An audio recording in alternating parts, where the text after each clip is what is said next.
شروع کرتا ہوں اللہ تعالیٰ کے نام سے جو بڑا مہربان نہایت رحم والا ہے۔ حضرت ابو ہریرہ رضی اللہ تعالیٰ عنہ کہتے ہیں کہ رسول کریم صلی اللہ علیہ وسلم نے فرمایا،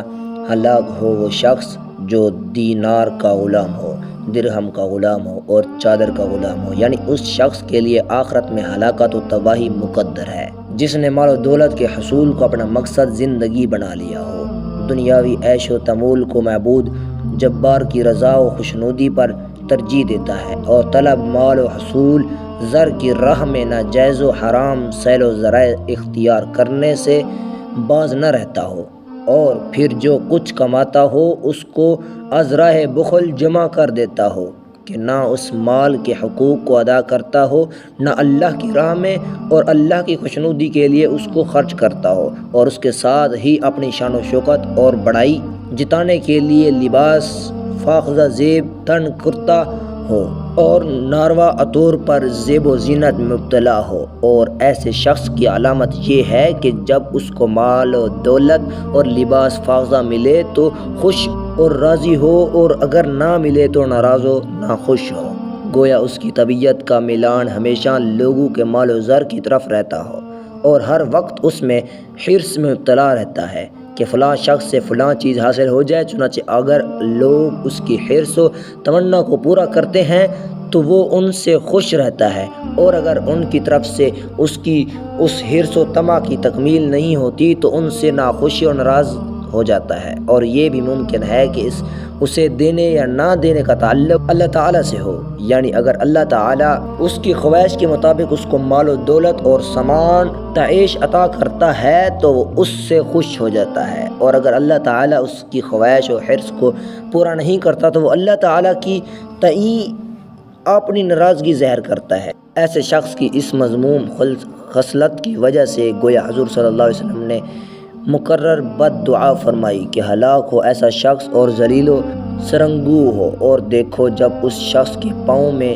کانٹا لگ جائے تو کوئی اس کو نہ نکالے۔ گویا تحدید و تنبیہ کے طور پر ایسے شخص کے حق میں مسلمانوں کو آگاہ فرمایا گیا کہ اگر ایسی مذموم خصلت رکھنے والا شخص کسی آفت و پریشانی میں مبتلا ہو جائے تو کوئی اس کی مدد و اعانت نہ کرے۔ دنیا داروں اور حرص و طمع کے غلام لوگوں کی اس بد حالی کو ذکر کرنے کے بعد حضور صلی اللہ علیہ وسلم نے چاہا کہ ان کے مقابلے پر ان طالبان دین اور زاہدان دنیا کا بھی ذکر فرمائیں جو آخرت کی فلاح حاصل کرنے اور دین کو سر بلند کرنے کے لیے محنت و مشقت اور جہاد کے ذریعہ اللہ کی راہ میں مشغول رہتے ہیں، دنیا سے بے نیازی برتنے ہیں،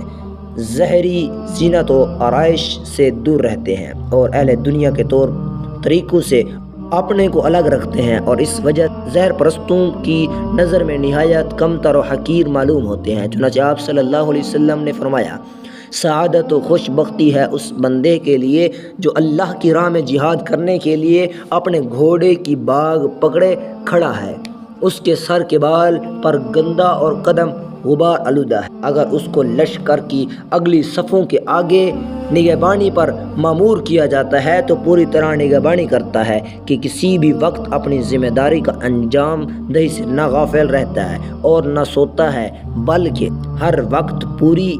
ہوشیاری و چستی کے ساتھ نگہبانی کرتا ہے، اور اگر اس کو لشکر کے پیچھے رکھا جاتا ہے تو لشکر کے پیچھے ہی رہتا ہے، یعنی وہ امیر لشکر اور مسلمانوں کی پوری تابعداری کرتا ہے کہ اس کو جس جگہ مامور کیا جاتا ہے وہیں اپنا فرض انجام دیتا ہے، اور اس سے جو کچھ کہا جاتا ہے اس پر پوری طرح عمل کرتا ہے، تکبر اور ضد و اصرار نہیں کرتا، اور خدا کے نزدیک اپنے اس مرتبہ سعادت کے باوجود اپنے معاشرہ میں اس قدر سادگی، جاہ و مال اور شان و شوکت سے اس قدر بے نیازی اور اس قدر انکساری کے ساتھ رہتا ہے کہ دنیا دار اس کو کوئی وقت و اہمیت نہیں دیتے، یہاں تک کہ اگر وہ لوگوں کی محفلوں میں شریک ہونا چاہتا ہے تو اس کو شرکت کی اجازت نہیں دی جاتی، اور اگر کسی کی سفارش کرتا ہے تو اس کی سفارش قبول نہیں کی جاتی۔